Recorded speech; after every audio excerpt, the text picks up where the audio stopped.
30 previews en 30 jours. Et yes sir. 30 previews, 30 jours, un mois. Ça continue. La saison NBA se rapproche oui. fortement.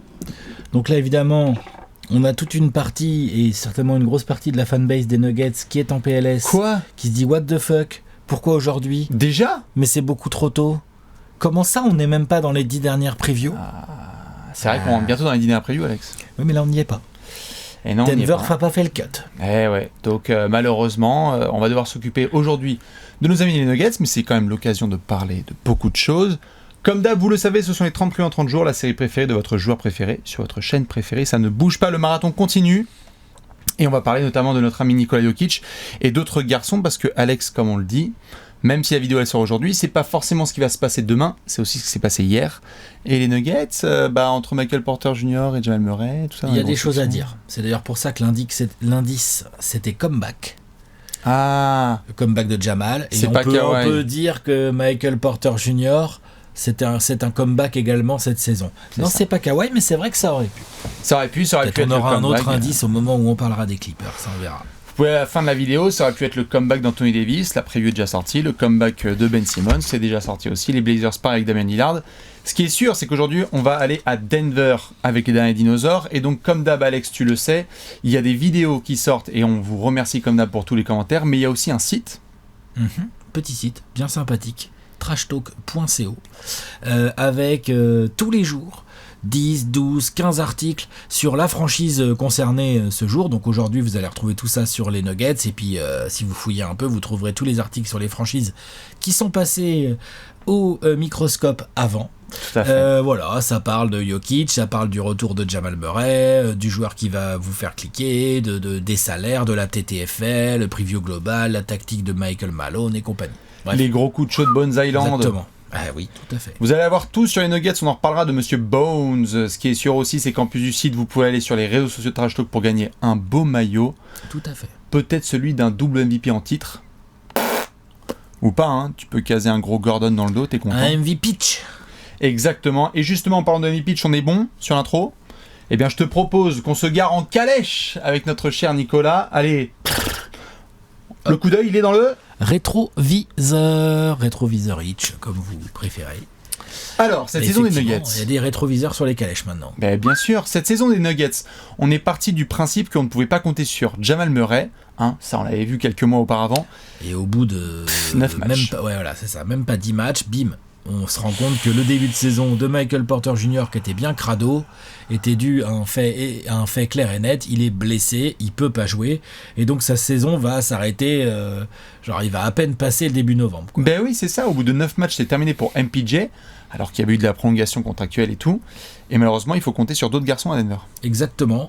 Michael Malone va devoir s'organiser. Il va devoir retravailler ses rotations. Les Nuggets vont devoir faire confiance à des joueurs.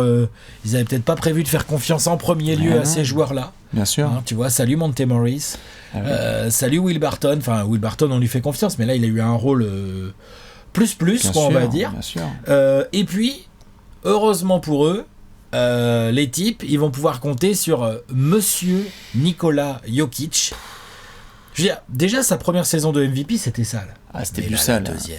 La deuxième. Wow. Elle est historique, Alex, parce qu'il y a le côté stat avec 2000 points, 1000 rebonds et 500 passes, mais le leadership, la domination, toutes les cases, elles ont été quasi cochées, parce qu'il y a eu un beau débat et un beau duel avec Joel Embiid quand même. Disons que Joel Embiid fait une saison lui aussi historique, et le MVP, c'est Jokic en back-to-back. Faut vraiment qu'il ait envoyé un truc extraordinaire. Alors, c'est vrai que 27 points de moyenne, avec 14 rebonds, 8 passes, 27-14-8... 27-14-8, ça n'existe pas vraiment, ça. Non, bien sûr. On est d'accord. C'est exactement ça, c'est qu'il y a eu tous les screens sur... Il y a eu tous les screens sur le 2000 points, 1000 rebonds et 500 passes, parce que c'est absolument historique de faire ça. Lui a été le phare, le patron de ces Nuggets encore et encore, d'un point de vue totalement légendaire. Jokic a mis des sauces dans tous les sens, mais autour de lui, tu as raison de le mentionner, il y en a qui ont fait le boulot. On doit souligner quand même, alors qu'il a été beaucoup critiqué, toute la polyvalence de Aaron Gordon, qui a bien rendu des services en attaque et en défense. Et surtout qu'il a bien trouvé son rôle à côté de Jokic. Là, dans un rôle de role player. Oui. dont la mission numéro 1 est de défendre dur sur les postes 3 et 4, et parfois d'autres, mais 3 et 4, de venir participer au rebond, d'amener ses qualités athlétiques, de créer du mouvement autour de Jokic. Enfin voilà, il s'est parfaitement glissé dans son rôle. Il faut reconnaître que ce qu'a réussi à mettre en place Mike Malone par rapport à ce qu'on lui a enlevé, parce que je veux dire, attends, donc alors, ouais, t'as 3 super joueurs offensifs, mais alors, on va t'en laisser que 1 en fait. Démerde-toi avec le reste. Voilà. Non, mais il n'y a pas de Jamal Murray, mais t'inquiète, il y a Austin Rivers et Monte Morris. C'est bon, tu vas pas commencer. Il n'y a pas Michael Porter Jr. Ouais, mais attends, il y a Jeff Green et Michael Green. Ouais, voilà. Oh, voilà. C'est vrai que Mike Malone a fait une grosse... Campazzo, bien tu vois, sûr. genre voilà. Non, mais vraiment, Mike Malone, respect. Parce qu'il gagne quand même 48 matchs. Hein. Ben c'est ça, 48 matchs. Et d'ailleurs, Alex, faisons le coup d'œil dans le rétro complet. Je crois qu'on avait fait des annonces qui sont plutôt bonnes. Niveau tribunal, tu veux dire ? Ouais. À niveau tribunal, franchement, il n'y aura pas de sanction cette fois-ci. Hein. Il n'y aura pas de sanction pour combien ? Moi j'ai dit 52, on est à 48. J'ai dit 52, je savais pas pour Michael Porter Jr. Toi non plus, j'imagine ? Non, il y en a 50 de victoires. Tu vois, c'est ultra propre. Ah oh, on est bon. Monsieur le juge, voilà. Monsieur le juge, normalement, il n'y a pas de lettre de convocation. Là on est assez propre, on est assez serein, on peut en parler avec le sourire. C'est ça. 6e attaque au ratings, 15e défense. Ce qui permet de... Je veux dire, les Nuggets ont été hyper agréables à voir jouer toute la saison. Le ballon, il circule. Il n'y a pas que Jokic, quoi. Le ballon, d'une manière globale, il circule bien. 3e en moyenne en passe décisive, les Nuggets la saison dernière. Ouais. Tu es 3e en passe décisive, tu es numéro 1 en pourcentage à 2 points. C'est simple. Le ballon, il bouge. La gonfle, elle circule. Il y a des tirs faciles. Et donc, forcément, tu le dis, t'as raison. Les Nuggets, c'était plutôt agréable à regarder alors qu'il leur manquait de des joueurs les plus excitants. Quoi. Et il y a pas mal de stats qui tendent à le montrer. C'est-à-dire qu'il y a la ligne statistique absolument incroyable de Niko Jokic. Mais derrière, il y a 1, 2, 3, là je les ai, il y a 5 mecs derrière à 10 points ou plus de moyenne. Oui. Il y a Bones Island, on va reparler de lui. Magnifique rookie. Il y a Monsieur Jeff Green, Monsieur Monte Morris, Monsieur Aaron Gordon et Monsieur Will Barton, qui ont tous joué soit pas loin de 70 matchs ou plus. Mm-hmm. Donc c'est des joueurs vraiment qui ont été utilisés toute l'année et tout. Je veux dire, Will Barton, Gordon, Morris, c'est des titulaires de toute façon toute l'année. Bien sûr. Hein, donc après, et Jeff Green aussi, il a été beaucoup... Oui, Jeff Green a été beaucoup titulaire aussi. Il a été bien utilisé dans différents line-up lorsqu'il y avait les besoins qui étaient là. Bones Island, magnifique coup de chaud en sortie de banc. Super. On a vu des trucs pas si inintéressants que ça de la part d'Austin Rivers. On a vu des bon, il a essayé d'utiliser, tu as parlé de Jamichael Green tout à l'heure, mais les passages de Davon Reed, enfin, il y a eu des gars, enfin, voilà, de toute façon, il a pas eu le choix, Mike Malone, il a été obligé de puiser dans son réservoir de joueurs un peu plus loin que ce qu'il aurait aimé, hein, clairement. Bien sûr. Et ça a bien bricolé. Cette équipe de Denver, elle joue bien.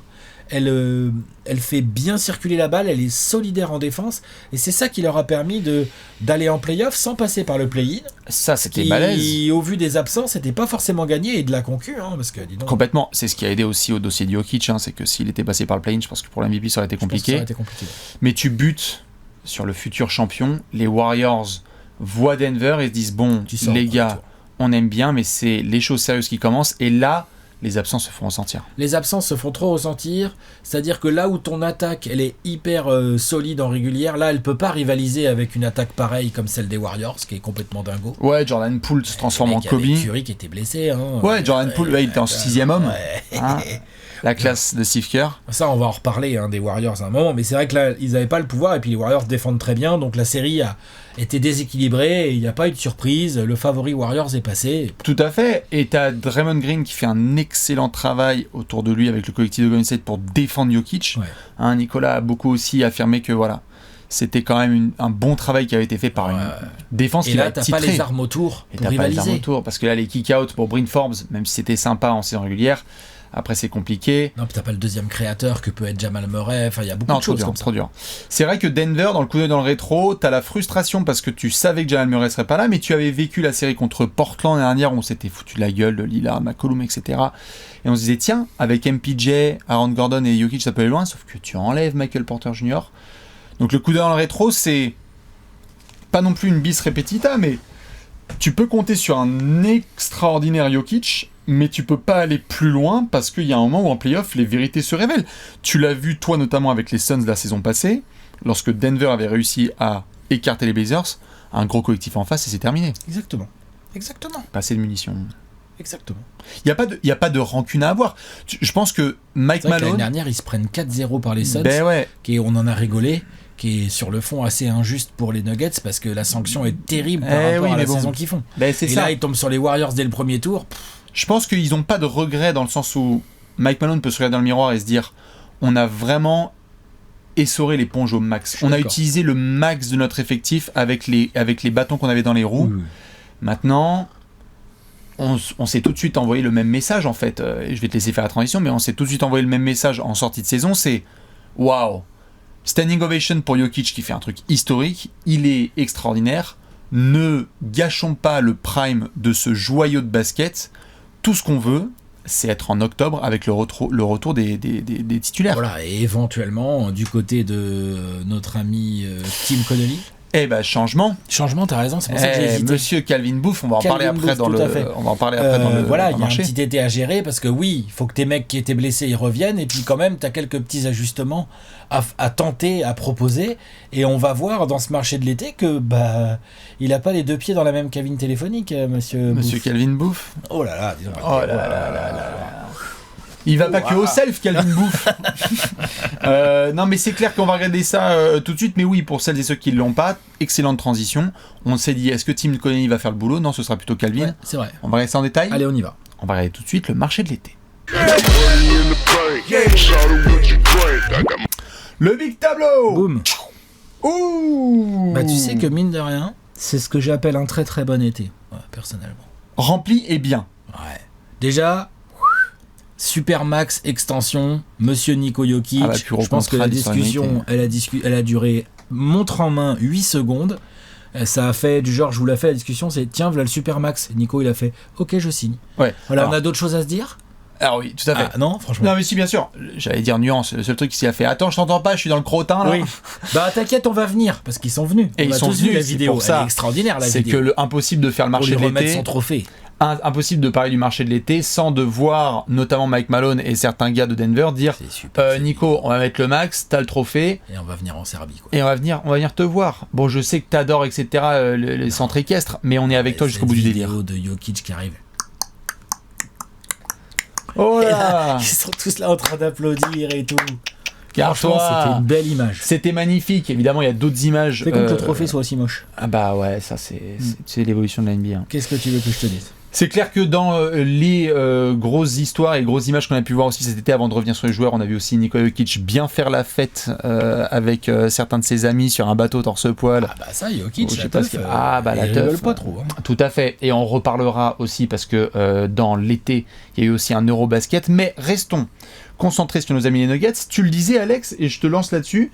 Bel été de Calvin Booth, qui a notamment fait bouger du monde parce que on avait des certitudes sur certains gars comme Monte Morris ou Will Barton. Eh bien, tu sais que ça dégage dans un transfert avec les Wizards où il y a des points hyper importants de l'équilibre des Nuggets qui ont été taclés quand même. Attends, ils ont ramené Kentavious Caldwell Pope. Le 3e meilleur joueur des Lakers en finale NBA. Oui, et un joueur qui est un 3&D de grande qualité. Bah oui. Dans son style. Après, tu peux pas lui demander trop de sortir de son rôle. Par contre, dans ce registre-là, franchement, c'est du très sérieux, notre ami Kentavious. Hein. Ce qui fait d'ailleurs... il peut vraiment te mettre des 3 et il défend bien sur au moins 2 postes. Ouais, voire 3. Tout à fait. Ce qui fait fantasmer beaucoup de gens dans la section suivante, le 5 majeur, parce que là, on va parler après du 5 des Nuggets, qui a un potentiel absolument fatal. Mais c'est vrai que tu as récupéré KCP pour avoir un changement en tant que titulaire. T'as pas non plus perdu... T'as pris un petit Ishmis au passage. Là. J'allais dire tout à fait, t'as Ishmis, parce que du coup, même si c'est pas la même solidité que Monte Morris en tant que backup, t'es content de pas repartir à poil. Non. Et puis t'as gratté un petit Bruce Brown aussi. Ah ça je suis ultra fan. Dis donc. Alors Discretos. C'est la main chez les Nets. Les mecs qui viennent de gratter Bruce Brown et Kentavious Caldwell Pope. On va en reparler dans la rubrique suivante, mais clairement c'est pour ça que je te dis, ils ont mis le max, le gros jackpot à Jokic. Derrière ils ont fait, il nous faut des 3&D. Tu sais quoi ? On va en prendre 2 qui sont pas dégueux. Et qui peuvent très bien s'intégrer dans le système. Qui peuvent jouer à plusieurs postes et tout. C'est vraiment pas mal. Après, évidemment, il faudra compter avec les retours de Murray et Porter Jr. Ça fait partie des arrivées. Et puis, t'as été gratté un petit DeAndre Jordan pour avoir de la viande à mettre derrière Jokic. Bon, ça, on verra. Disons que le test, la tournée continue des tests des joueurs qu'on va essayer de relancer. DeMarcus Cousins était passé par Denver pour essayer de faire souffler Nicolas. Il est parti, d'ailleurs, il est dans la colonne départ. Il est parti, donc on remplace DeMarcus avec DeAndre Jordan. pas le même profil, pas le même genre, pas le même tempérament. Non. Ce qui est sûr, c'est qu'on va avoir DJ pour un petit peu booster ce banc. Bruce Brown, comme on a parlé, KCP Smith. On a à la draft Monsieur Cricri Brown qui nous vient de Chris Kansas, si je dis Ouais. pas de bêtises. On verra quelle place il arrive à se faire dans le roster, parce que c'est plutôt un joueur poste 2. C'est 2-3 qui est en donc tout cas c'est pas sur le les poste ailes. où ça va forcément être le plus simple de se faire du temps de jeu, mais on verra. C'est clair. Par contre, ça rentre, je me permettais, ça rentre dans j'ai l'impression que ça rentre pas mal aussi dans l'identité de jeu, c'est-à-dire que quand les gens ont vu Bruce Brown arriver à Denver, ils se sont dit oh, les passes de Jokic pour les cuts backdoor des Bruce Brown et des Christian Brown, ça a trop de sens. Ouais. Tu sens que ces gars-là vont se régaler Et puis, des caviars. Pour un jeune rookie aujourd'hui, arriver à Denver, alors c'est pas facile parce que c'est une équipe ambitieuse où il y a déjà un effectif assez sérieux, donc te gratter des minutes là-dedans, ça va pas être si simple. Par contre, quand tu vas aller sur le terrain, si tu fais tes preuves à l'entraînement, tu vas sûrement aller sur le terrain et tu vas voir la balle. Tu vas la recevoir la balle. Complètement. C'est une équipe qui joue vraiment sur tout le monde. Complètement. T'as la Donc, caution. à lui de prouver qu'il peut être sur le terrain, mais s'il est sur le terrain, il aura des ballons. Ouais, et puis Denver nous a habitués à avoir cette espèce de formation en +2, comme je le dis, c'est-à-dire tu prends un gars, tu le développes et dans 2 ans il devient important dans certaines sections. C'est ce qu'ils ont testé parfois sans réussite, bol, parfois avec réussite, Michael Porter Jr. avec des petits coups de poker. Donc on va voir ce que ça donne. Tu as prolongé Davon Reed pour la défense parce que c'est un beau cadenas belle trouvaille. Et Kanchar aussi qui va pouvoir bien se développer. Bon, il n'avait pas beaucoup de temps de jeu l'année dernière, on verra comment il peut se positionner. Lui c'est plus un 3-4 quoi, Ouais. donc on verra comment ça se passe pour lui. Petit pansement au cœur dans les départs quand même parce que Will Barton, il a fait criser. T'as lâché Will Barton et Monte Morris pour avoir Kentavious. C'est ça. Et émotionnellement, J'avoue. on oublie un petit peu parce que ça va vite en NBA, mais Will Barton, à la base, c'est le meilleur pote à Denver de Nikola Jokic parce qu'il était là lors de l'intégration, lorsque les Nuggets sont le bordel, là. Ty Lawson, Kenneth Farid et les dealers. Excusez-moi Brian Shaw, mais c'était un petit peu ça à l'époque. C'est Will Barton notamment qui apprend à Jokic comment ça se passe, les States, etc. Il était là, c'est un des derniers survivants de ces mauvais Nuggets, de Ty Lawson qui fume la chicha pendant la draft, quoi. Et donc, t'as ce départ. D'ailleurs, pendant la saison, je crois qu'il est devenu le shooter à 3 points le plus prolifique de l'histoire des Nuggets. Ouais, il est resté Will longtemps, Barton. hein. Et Monte Morris, c'était une des belles stories de ces dernières années parce que c'était un backup Ils ont laissé extraordinaire. partir Campazzo, ils ont laissé partir Austin Rivers, Ouais. Jamichael Green. Il y a eu du mouvement, mais sincèrement, pour moi, c'est un A. Sans problème. C'est un A. Je vais juste mettre un petit minus, Ouais. A minus, parce que on va donner du temps à Calvin Booth pour faire ses preuves. Tim Connelly dans la case départ, c'est énorme Ah bah c'est énorme. comme départ parce que ce sont ces Nuggets-là, ceux de Tim Connelly. Il y a eu Masai, mais c'est Tim Connelly ensuite qui a cimenté. Carniceau aussi, non? Tout à fait. Ouais. Ils étaient un groupe, t'inquiète, dans le bureau, ça Ils veulent réfléchissait pas bien du comme il tout, faut. ouais, Tout à fait. c'est clair. Mais autour de Tim Connelly, il y a eu, comme le dit Alex, mon assistant, mais cette montée en température, la bulle 2020, les Non, finales mais de tout à conf, fait, tout à fait. tous ces choix qui ont été faits avec les Jeremy Grant, etc., c'était du Tim Connelly based. Donc c'est Minnesota, on en parlera dans la preview, ça fait partie des grosses arrivées chez les Wolves, ça fait partie des gros départs chez les Nuggets. Tout à fait. Mais en termes de joueurs, j'aime beaucoup ce qui a été fait. Ah ouais. Et quand il est parti de Sacramento, je me disais, bon, Mike Malone, on va voir quel genre de coach c'est et tout. J'avais un peu zappé que c'était Hawkins qu'il était avant. Moi, je trouve que ce qu'il nous montre à Denver... Oh, mais c'est parfait. Je suis très pressé de le voir avec un effectif complet pour voir ce que ça donne. Vraiment. Non, mais vraiment. Voir déjà, par exemple, qui met sur le terrain, par exemple, au hasard. Cette transition est magnifique, on dirait une passe dans le dos de Nikola Jokic en contre-attaque. Tu es prêt ? Allez, vas-y, envoie. Allons voir tout de suite Mike Malone pour parler du 5 majeur.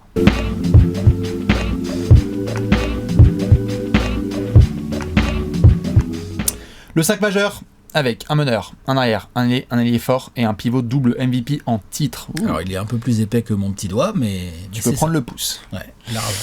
Vous le savez, dans cette section, c'est très simple. On est avec Mike Malone et on se dit qui est dans le 5 majeur. Eh bien, il y a des franchises avec qui c'est compliqué et il y en a où parfois, Alex, les verrous, ils sont évidents. Combien on a de verrous ? Bah, 5.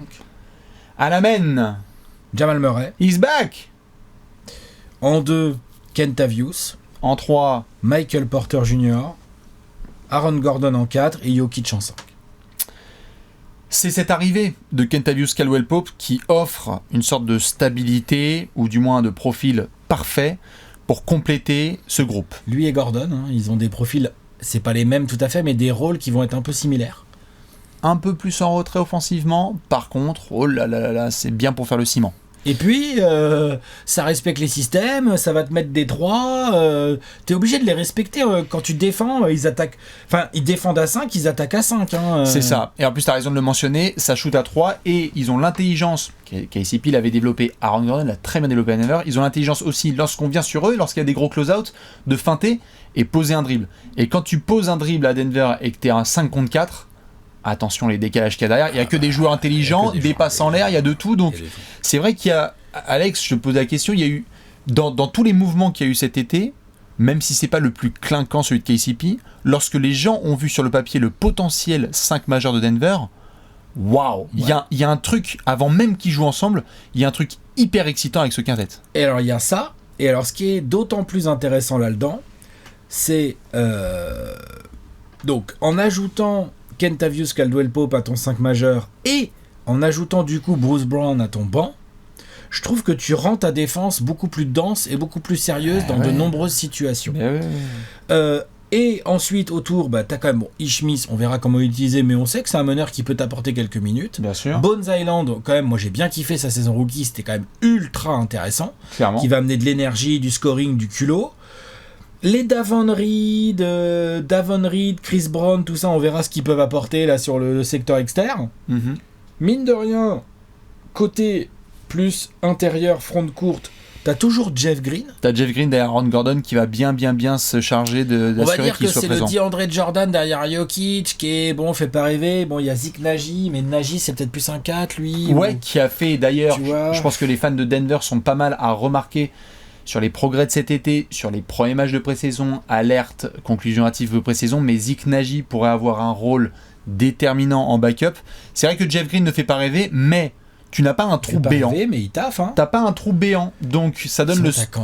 Oui, voilà. On verra ce qu'ils mettent. Ou si ça se trouve, tu décales un peu de Bruce Brown. Il a joué quasiment jusqu'au poste 5. Voilà. Bien sûr. Donc on verra comment il bricole, mais. Michael Porter Jr., on en parle d'un côté du terrain, on parle de l'autre aussi, mais c'est vrai qu'on peut aussi le décaler en 4.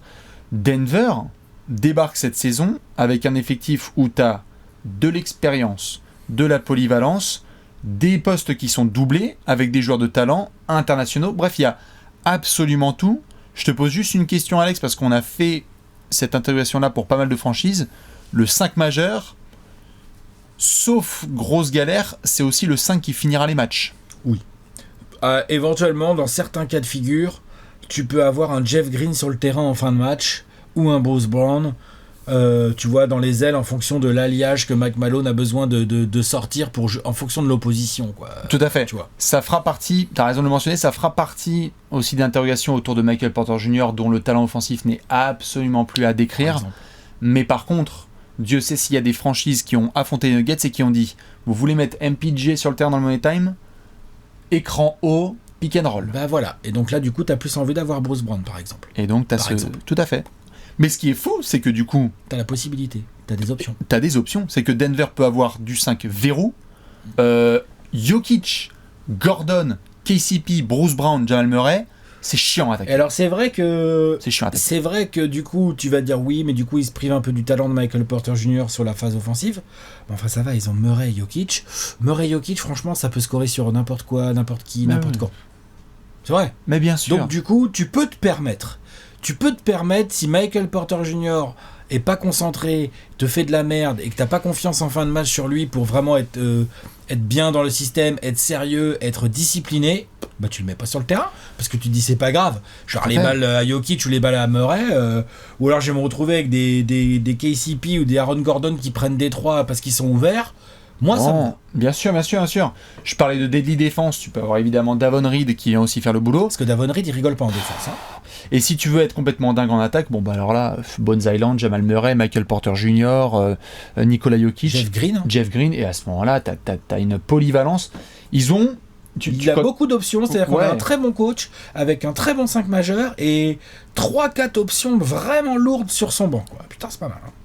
Et on peut pas faire la même critique qu'il y a pour d'autres franchises. C'est-à-dire, vous vouliez quoi? Être athlétique? Il y a des athlètes. Vous voulez jouer grand? On peut jouer grand. Vous voulez jouer petit et scoring? Ouais, il y a du handle, carrément. On a un petit peu de soucis où il y a des petites blessures. Par exemple, le retour de Jamal Murray et de MPJ Alex. On sait que Mike Malone, normalement, il va dire bon, les gars, on joue pas 82 matchs. Non. On veut en forme le 10 avril. Bulls Island, il va être titulaire à la main sur des matchs, c'est pas un souci, ça. Hein. Tout à fait, Will Smith, parce qu'ils voudront garder son côté catch-fire en sortie de banc. Et s'ils veulent, ils vont dire bon, Michael Porter Jr., il est pas là. Bah tiens, Zeke Nagy ou Jeff Green, faites le boulot. On décale Aaron Gordon. Non, vraiment, la Denver, ils arrivent en plein entraînement en mode. Franchement, c'est du bon taf. C'est du bon taf pendant l'été. Maintenant, Mike Malone, il a vraiment beaucoup d'options tactiques à mettre en place. Donc du coup, là, les gens, ils sont en train de se dire putain, mais ils ont mis Denver champion, c'est pas possible ou est-ce que t'as vu ce qu'on est en train de faire comme étalage là? C'est que c'est de l'apologie là. Pour le moment, c'est que du positif et c'est le but. C'est aussi ça qui a été frustrant, Alex, depuis 2 ans, c'est que Denver montait en température, ils ont perdu Jamal Murray. Du coup, ça a flingué la post-season, sweepé par les Suns après avoir battu Portland, et un bout de la saison d'après parce que il y avait des petites interviews de Jamal Murray, mais c'est horrible. On avait fait dans les previews. Pas très bien géré d'ailleurs. C'est à chaque fois on croyait qu'il revenait, puis il revenait pas. Ah, moi je trouve ça. Ah, ok. Pour moi, c'était sûr qu'il reviendrait pas et que bon, on aura peut-être. Il y a plusieurs fois des feintes là, genre ça y est, il s'entraîne à 5 contre 5. Ouais, il y a eu c'est vrai qu'il y a eu un ou deux moulins avant qui est parti en janvier. On a fait ok. Tu vois, genre on était là, il est là fin février. Nous on était de ça, putain. Il va avoir 1 mois et demi pour chauffer avant les playoffs. Tout le monde était là genre, non en fait non, il était pas là. Moi perso. Je prenais ça pour du blabla en me disant bon, ils vont pas prendre de risques parce que c'est un gars en plus qui a été prolongé, donc on le veut à fond la forme. Mais là, ça y est, tu y es. En fait, tu es aujourd'hui à la date que tu rêvais d'atteindre le jour où Jamal Murray s'est fait ces ligaments là à Golden State, cette blessure terrible sans contact. C'était est-ce qu'on va avoir ce groupe quasi à 100% au complet et un petit peu mieux amélioré? Et on y est là. Ah ouais, là on y est. On y est vraiment. Qu'est-ce qu'on aurait pu demander de plus à Calvin Booth et au management de Denver? Un meilleur backup pivot que DeAndre Jordan, qui est quand même bien rincé. Il a l'air vraiment rincé de chez rincé quand même. Oh, vache, non? Si, je suis d'accord. Je le trouve ultra rincé et j'ai pas du tout confiance. Enfin, je vois pas du tout quel genre de minutes il va prendre. Donc pour moi, le vrai backup pivot limite c'est Jeff Green. Ouais. Tu vois? Ou Aaron Gordon. Enfin, tu vois, genre c'est en gros tu décales un ailier fort. Ouais. Pour aller dans ton sens sur le côté très très bel été. Je sais que ce sont des éléments qui font chier, parce que souvent on parle de basket, on ne regarde pas en dehors du terrain, mais allez voir aussi les finances. C'est-à-dire que lorsqu'il y a eu des questions autour de Will Barton et de notre ami Montemoris, de savoir si tu allais prolonger ces gars-là ou faire un espèce de all-in sur un Kentavious Caldwell-Pope qui lui aussi par la suite sortira des books, où tu peux avoir un 2, tu peux trouver un autre 2 qui est capable de faire ce rôle-là de trendy. Bah financièrement aussi Denver qui ont Michael Porter Jr., Nikola Jokic et Jamal Murray au max, ils s'en sortent très très bien les Nuggets. C'est vrai que là, en toute discrétion, ils sont en train de se positionner ils se positionnent fort. Comme une équipe qu'on attendra peut-être dans les 10 dernières previews de la saison prochaine. Exactement. Tout ça nous mène à quoi? Une big question, hein. Une pregunta, comme on dit dans le Colorado. Colorado, pregunta, tout ça. Ah bah Colorado, c'est à côté de l'Espagne, c'est ça? Ah bien sûr, ouais. Tu es prêt? Vas-y. C'est l'heure de la question de la mort.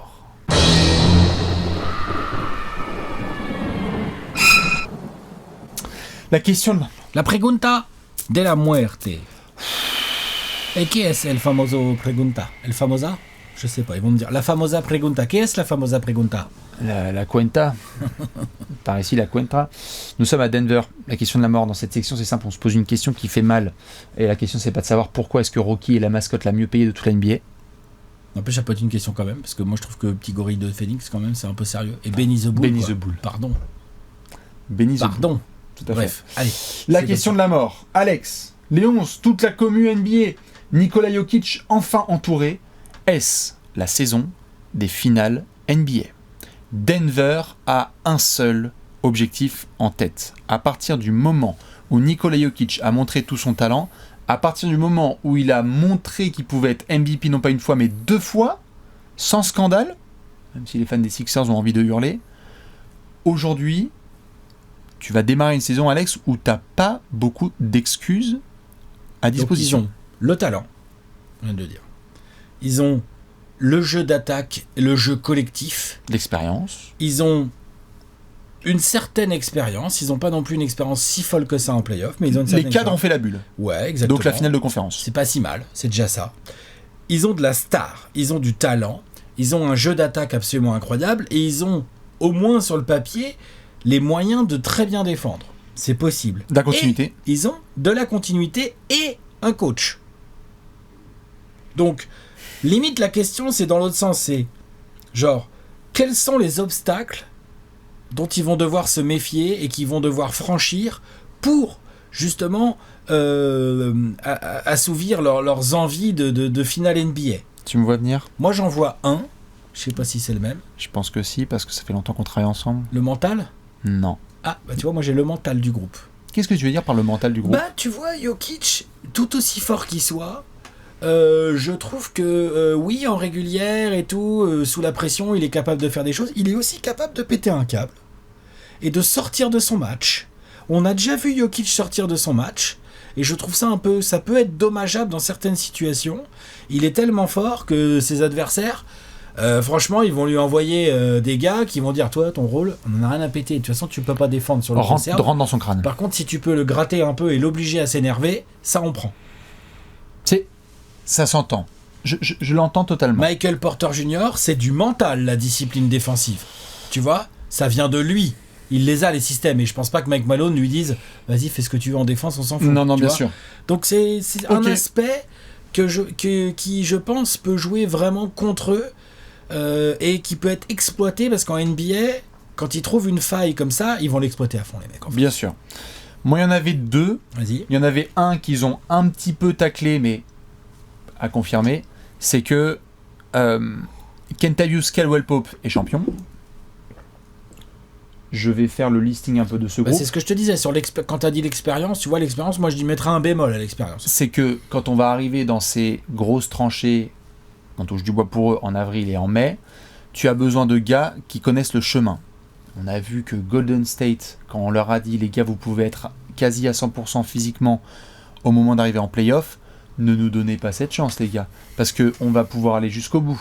Lorsqu'on a vu Miami, sur la fin de saison, on en parlera dans leur preview, un petit peu se chamailler, lorsqu'ils ont dit les gars, quand même, on a Lowry, on a Spoelstra, on a Jimmy Butler, ne nous laissez pas cette expérience. Denver, en fonction du parcours qu'ils vont faire, vont se pointer aux playoffs de l'année prochaine avec Kentavious Caldwell-Pope en joueur qui a vraiment connu ce stage-là, mais on parle de Kentavious Caldwell-Pope. On parle de au mieux, la quatrième option, voilà. C'est ça. Moi, le vrai bâton, allez, certains vont me dire Jeff Green, il a été en finale, je crois, peut-être avec les Cavs en 2018 ou un truc comme ça. Mais ça reste minime. Moi, Alex, je t'avoue que le bâton dans les roues, il est à déterminer, mais c'est le niveau de retour de Jamal Murray et Michael Porter Jr. C'est-à-dire que la rééducation, elle a été faite. Tout va bien. Moi, j'ai confiance dans le fait que Jamal Murray, ça va le faire. C'est pas que je sépare l'un de l'autre, mais que je pense Jamal Murray, il a eu le temps, il a le mental. Ouais. Tu sens que c'est un gars qui... Il a pris le temps, ils ont pris le temps là. Ils ont pris le temps et tu sens qu'il a le mental. Moi, il fait partie de cette troupe-là, des Russ et compagnie, où ça fonce dans le mur. Il n'y a aucun autre scénario pour moi que Jamal Murray qui revient à fond et qui nous fait des dingueries en play-off. Ou même si athlétiquement, il lui faut un peu de temps pour se remettre au niveau de la compète, il va pouvoir être efficace quand même tout de suite. Bien sûr. Il n'est pas dans la catégorie, c'est un très bon athlète, mais il n'est pas dans la catégorie tout à fait aussi dépendante que d'autres meneurs. Par contre, Michael Porter Jr., on en revient aux mêmes choses. Le contrat max, il a été mis, il l'a pris, il s'est blessé. On part du principe, Alex, que lorsqu'il a été drafté plus loin que prévu il y a quelques années, c'était parce qu'il y avait des incertitudes sur ses blessures au niveau du dos. Il s'est fait cette blessure. Il y a eu Bistori. Et donc... À quel niveau il peut jouer ? À quel niveau il peut jouer ? Et du coup, quel Michael Porter Jr. tu vas avoir ? Et comme on a discuté toi et moi par le passé, Michael Porter Jr., si tu peux pas trop compter sur lui, et s'il revient au max, le plafond de Denver explose. Parce qu'il est interne et formé à la maison, le Big Three. Et puis ils sont indéfendables du coup. Et voilà. Alors que s'il a des soucis au dos, que ça va pas, et que c'est compliqué, et qu'en défense, il y a toujours ces mêmes soucis, Oui, non, mais de toute façon, il y a de l'incertitude qui donne du potentiel ou pas à ces Nuggets, c'est le niveau de retour de Jamal Murray et le niveau réel auquel Michael Porter Jr. peut jouer dans la durée. Dans la durée, tu vois. Parce que Jamal Murray, il a déjà montré qu'il pouvait faire une saison, une campagne de playoff et tout. Michael Porter Jr., je considère plus ça comme des flashs, pour l'instant. Oui. Des gros flashs, mais... Des flashs. On manque de durée, on manque de continuité. Donc non, je suis d'accord. Moi, c'est ça l'interrogation réelle, c'est-à-dire de voir ces matchs consécutifs joués par MPJ et Jamal Murray où il n'y a pas d'incertitude physique, en laissant l'excellent staff de Mike Malone bien gérer physiquement ces garçons, c'est-à-dire back-to-back, Michael Porter Jr. ne jouera pas, désolé pour les joueurs de TTFL, etc. Autre point, on a vu avec certaines équipes qui sont devenues championnes ou finalistes par la suite, toi les Suns, puis les Bucks, d'autres franchises précédemment, Toronto de Kawhi, les Lakers de LeBron, que lorsqu'il y a des grands rendez-vous de saison régulière, il faut aussi les saisir. C'est-à-dire que des victoires importantes sur des parquets en antenne nationale, c'est pas du bullshit. C'est aussi parce que, on en revient à ton aspect mental, c'est aussi parce que ce groupe peut du coup se dire, pointer cette date-là. On s'est dit que ce soir-là, on allait affronter un gros rival. Il y a des dates importantes dans le calendrier. Golden State, on verra, Minnesota, les Clippers, le Thunder, tout ça. Et ces soirs-là, tu as besoin d'envoyer un message public et à ton groupe. Ouais, à ton groupe surtout. Et à ton groupe surtout. Tes coéquipiers. De dire, oh les gars, on peut gagner, il n'y a pas de souci. On peut les déboîter. On a fait chier les Bulls. Et on en parle dans leur preview la saison dernière sur le fait qu'ils étaient à un bilan face au top 8 qui était quoi, 3-23 je crois, un truc comme ça, où on a dit bon les gars vous défoncez les Pacers, mais après face à l'élite on tous. Denver là cette saison, on revient à ton affaire mentale, c'est est-ce que les Nuggets peuvent se retrouver en tête de journaux, d'édition nationale et gagner tout. Quand même. Tout à fait, et j'allais dire par le fait de gagner, c'est-à-dire il y a eu le gros débat, le gros défi face aux Sixers, parce qu'il y a Embiid qui est en ville, face à telle équipe parce que ce sont les clash entre Golden State et Denver, les retrouvailles avec Draymond, et Golden State échoue face à ces nouveaux Nuggets. Ouais. Ça va être dans la tête de tout le monde si Denver gagne. Ouais. Parce que ce sont des baby steps pour y arriver. Ça met en place. Donc, ça fait partie du cheminement d'une équipe qui veut prétendre aller très loin. Est-ce qu'avec les Warriors la saison dernière, il y a eu quelques matchs comme ça où on a eu le sentiment que c'était un peu des statements? J'arrive pas à en retrouver des précis parce que c'est tout le temps compliqué avec le bordel de la NBA, mais je pense que les fans des Warriors s'en souviennent de certaines rencontres où Noël chez vous face aux Suns. C'était un des matchs les plus attendus, je crois, le Suns Warriors.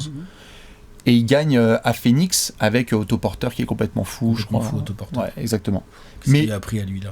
Qu'est-ce qu'il lui a pris? Mais c'était fondamental comme victoire parce que c'était une manière de dire les gars, si c'est un gros rendez-vous et qu'il faut répondre présent, nous, ça peut être ça en avril. Denver va nous montrer ça. Ouais, ils vont devoir nous montrer ça, et après, ils vont devoir apprendre à gérer comme les grands, c'est-à-dire il faut être à 100% tout le monde en arrivant en play-off aussi. Ah ouais. Ça, c'est au coach, c'est aux joueurs, c'est un travail collectif, faire confiance aux remplaçants. Mais ça, j'ai assez confiance en eux, parce qu'ils m'ont l'air d'avoir un collectif quand même bien rodé et assez porté sur l'autre. Ouais. Et ils ont des leaders qui sont des leaders collectifs, donc ça, j'y crois. Ça va être une donnée très importante également. Complètement, donc...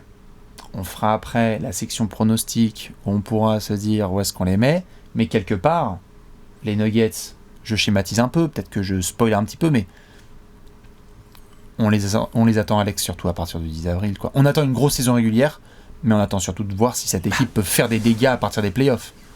Parce que la question de la mort, c'est les finales NBA. Quoi. Ah oui. Et donc il va falloir être bien placé en régulière, et après il va falloir être... efficace, sérieux, tout le monde à 100% dès les premiers tours de play-off, ça c'est sûr. Il faut déjà, voilà, tu vois, c'est long. C'est un marathon, une saison NBA. T'as de la chance, il peut se passer beaucoup de choses, exactement. Donc faut qu'ils soient prêts. Après, ils nous ont montré, pour le coup, ils nous ont montré par les saisons passées que dans l'adversité, ils savent réagir. Bien sûr. Ils se laissent pas faire. Je te pose une dernière question, et je la pose à nos potos, les fans des Nuggets en France, et même les gens qui regardent cette preview et qui aiment balancer des commentaires cœur. On a fait le jeu avec les Cavs de la phrase que t'as pas envie d'entendre. C'est quoi le plancher de ce qu'on doit impérativement voir des Nuggets cette saison? Genre, tu ne peux pas te permettre de dire les Nuggets sont sortis au premier tour dans le coup d'œil du rétro de la saison prochaine. Si c'est ça, c'est... non. Si tu sors en demi... C'est impossible. Ça dépend de l'adversaire. Comment tu t'en es sorti? Ça dépend de l'adversaire, ça dépend de la manière, ça dépend des circonstances, ça dépend de plein de paramètres. Si tu sors en finale de conf, t'as fait un beau step en avant et on doit continuer dans ce sens. Ouais. Ils doivent avoir l'objectif pour moi d'aller en finale de conf. C'est l'objectif qu'ils doivent avoir. Et il faut démarrer les playoffs à domicile? Idéalement, oui. Idéalement? Obligatoirement? Oui. Non, pas obligatoirement. tu peux aller en finale de conf sans démarrer les playoffs à domicile. Bien sûr, mais en termes de dynamique, Idéalement, bien sûr, oui. si t'as été 6ème sur ces gars-là et que t'es que 5... En fait, tout dépend si t'es 6ème parce que t'as eu des blessures en début de saison régulière et puis que t'as fait une deuxième partie de saison bien sérieuse et que t'es revenu et que t'es en pleine dynamique, à la limite, pourquoi pas. Pourquoi pas. Tu vois, si t'es 6ème parce que tu viens de foirer depuis février, t'es pas en forme, ça pue. Tout à fait. Aucune phrase. Voilà, faut voir la dynamique. Bien sûr. Aucune phrase autre que, et on verra dans quelques mois, les Nuggets ont fait minimum les demi de conf bataillés. Ouais, minimum. Après, pour les finales NBA, ça on le sait, c'est le tirage, c'est la santé. C'est plein de paramètres. C'est plein de paramètres. Mais ils ont donné leur lot de malchance. Hein. Non. Ils peuvent tout à fait bien démarrer, rester à 100%, avoir un effectif complet quand ils arrivent en play-off. Et en fait, on est tous là en train de dire waouh, comment tu bats les Nuggets sur une série en fait. C'est ça. Dites-nous ce que vous pensez en tout cas de cette question de la mort. Est-ce que on va séquencer ça et se dire bonjour, nous sommes en juin 2023. Et les Nuggets jouent encore au Les basketball. Nuggets sont en finale NBA. Nikola Jokic va pouvoir jouer le titre. Les Nuggets aussi, parce que les Nuggets dans leur histoire, on va faire confiance à nos historiens du basket, mais il me semble bien que dans l'histoire des Nuggets, il n'y a pas foultitude de titres NBA. Hein. C'est ça. Hormis une finale de conf de Melo et une finale de conf notamment dans le passé récent de Jokic et compagnie, dans la bulle de Mickey. Tu vois ? C'est un peu léger. On est d'accord. Dites-nous ce que vous en pensez. On va devoir aller vers le peuple. Allez, on va Gérarder. Tu es prêt ? C'est important de Gérarder, ouais. C'est le Gérard d'or.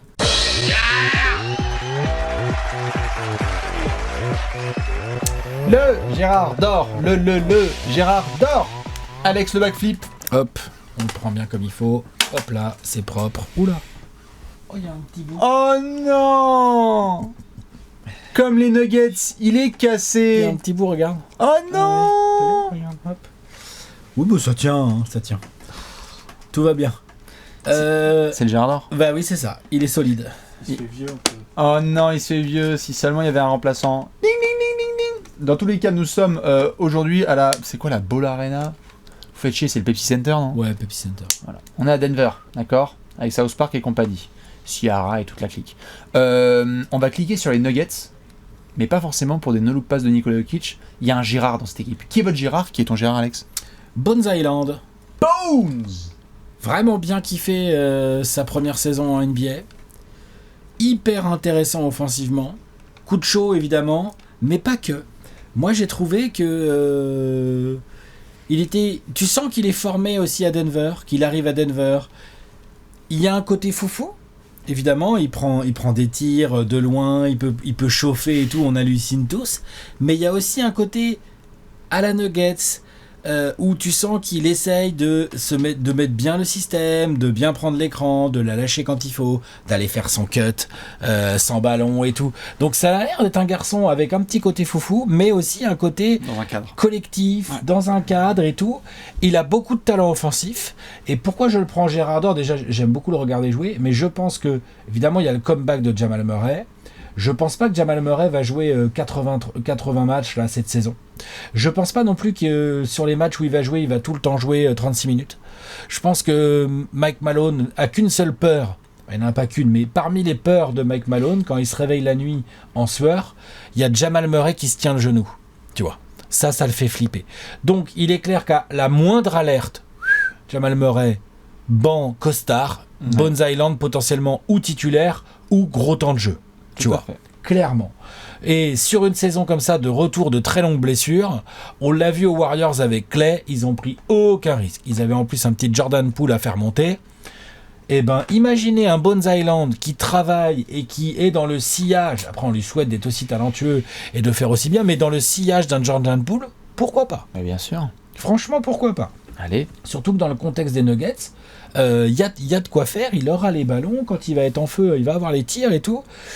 On regardera bien défensivement comment il se comporte, mais en tout cas, je pense que cette année, dans la continuité de l'année dernière, il va avoir des vrais temps de jeu qui vont lui permettre de progresser.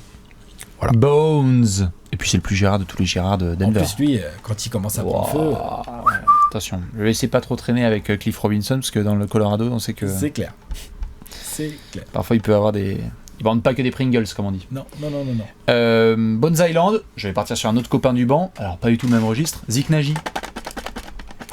C'est pas le même registre. C'est pas du tout le même registre. Hein, mais on est beaucoup plus sur un secteur un peu intérieur, mais secteur intérieur, fuyant Zeke Nnaji, comme on le dit, et comme je le soulignais tout à l'heure, à Denver, on aime bien faire des formations en +2. C'est-à-dire, ouais, on a pris un gars, là, il y a 2 ans et demi, et puis on a pris le temps, et puis on n'avait pas forcément besoin, et puis en fait, maintenant, c'est ton heure. Zeke Nnaji, que ce soit là sur des petits bouts de pré-saison, sur des petits retours de joueurs qui disent putain, qui c'est qui vous a le plus impressionné sur le camp d'entraînement? C'est que Zeke Nnaji, ça revient beaucoup en fait. Parce qu'il y a un bout de confiance qui a été ajouté, qu'il a les dimensions, je rappelle que c'est quoi? C'est 2m06, ouais, c'est 2m06 pour 110 kg, donc il est mobile. Ah, c'est un beau bestiau. C'est un beau bestiau, il est mobile, il est concentré, j'aime beaucoup, et même sur des faibles volumes à 3 points, ça rentre. Je crois que ces 2 saisons, elles sont à 40%, je crois, à 3 points en NBA. 40% et 46%. Après, c'est en prenant que 2 par soir. Mais tu as parlé des incertitudes évidentes et logiques de Jamal Murray, et donc Bones Hyland a un rôle à jouer. Quelques points d'interrogation sur l'ami Michael Porter Jr., à voir ce qui va se passer avec Aaron Gordon. Je pense pas que Jeff Green non plus va avoir un temps de jeu de zinzin. J'aimerais que Zeke Nnaji ait des minutes en plus. Parce que ça peut débloquer beaucoup de choses pour ce second unit qui a besoin de renforts intérieurs.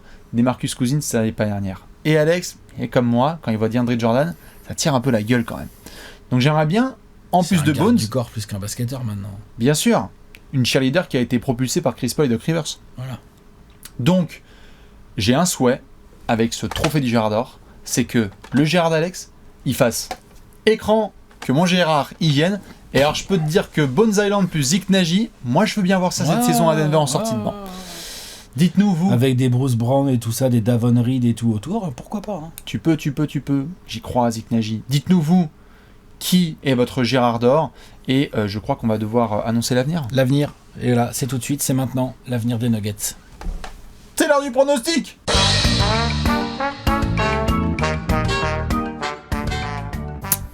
Pronostic time. Pronostico, c'est parti avec les Nuggets de Denver. Ouais, 24 secondes pour Alex, 24 secondes pour Bibi. Dans cette section, c'est simple, on vous dit l'avenir. Mais avant ça, une petite cote qui s'affiche en bas de votre écran. Une cote qui nous vient de chez Parion Sport. Les Nuggets seront vainqueurs de la division Nord-Ouest. La cote était à 1,8. Elle est boostée à 2,2. Ils sont favoris. Qui peut les en empêcher? Portland. Des gens dont on n'aurait pas encore fait la preview. Utah. Par exemple, des loups qui seraient de Minneapolis, dont on n'aurait pas encore fait la preview. No disrespect. Parce que la Nord-Ouest, excusez-moi, Thunder, Blazers.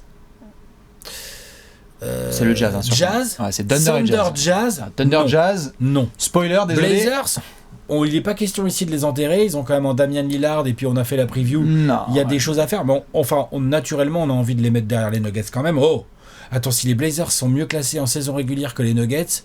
J'allais dire, si les Blazers, d'il y a 2 ans, sans McCollum, etc., sont cette fois meilleurs, et on souhaite une belle saison aux Blazers, mais c'est vrai que le duel, il se joue entre les Wolves et les Nuggets. A priori, et il y a des gros renforts à Minnesota dont on va parler. Ça se joue entre les deux, la cote, elle est belle. La cote, elle est intéressante. Du coup, t'es à 2,2, c'est pas si mal. J'ai aussi un petit over-under. Tout à fait. 49,5. Oh, ouais... Oh, je trouve pas.